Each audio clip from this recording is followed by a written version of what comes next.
Hi guys, really short video here, just because I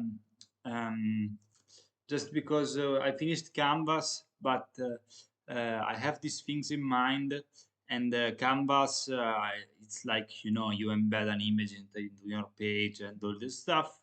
So we already made I already make videos about it in my HTML course. So I already cut short, but because I will repeat what I already said. Here we have how to display audio and videos into into our page. So audio is a special keyword that we can use to embed audio. It's HTML5, etc., etc. Controls is an attribute that we use to allow the user to control the audio, playback, volume, pause, resume, etc. And then we have the different sources because, for example, here we have a source of MP3 and a source of OGG. We put multiple sources because all the different browsers are compatible with one kind of format or the other. Or maybe if they can read one, they cannot read the other. Okay? Or maybe if they can read both, but maybe they are optimized to read one.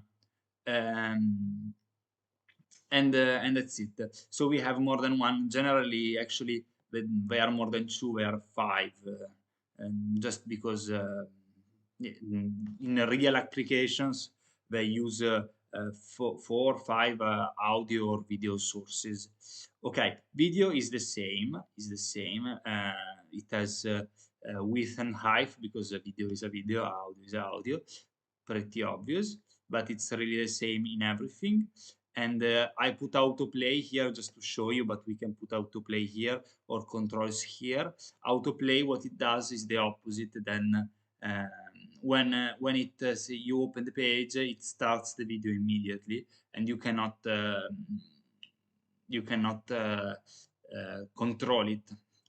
Okay. And one thing about autoplay, if a lot of your audio videos, etc., has autoplay, they will not autoplay anything because then it will be a mess on the computer of the user, because a lot of audio will get started at the same time, making a lot of noise.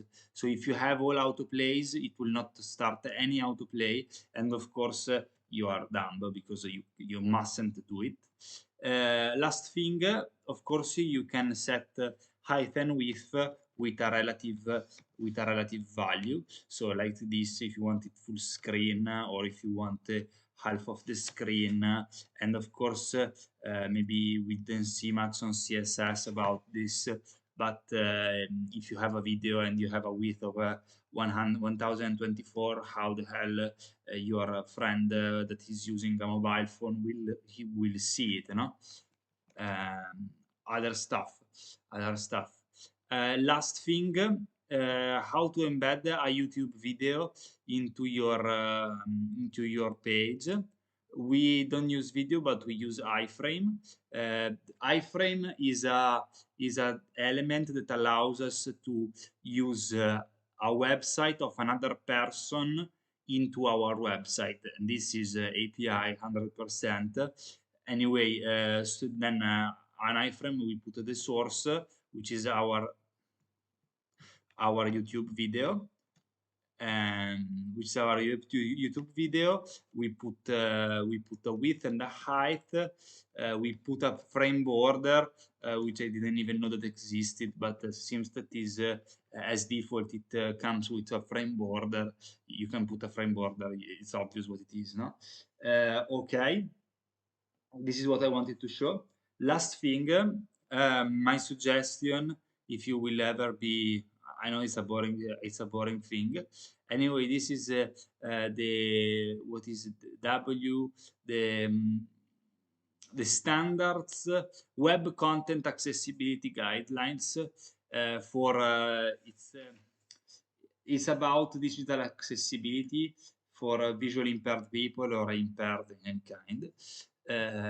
Anyway, maybe you'd better read something. What I want to say is just that the 3 or 4 rules that you will find it here, and you will find it more, of course.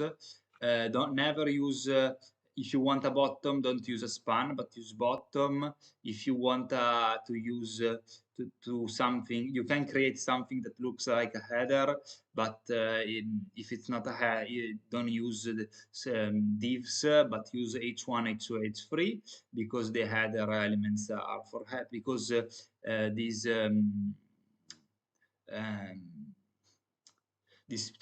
I mean, there are pieces of software that they use to read the to read the screen and convert it to braille, no? And so if you don't use h1, h2, h3, it becomes a mess.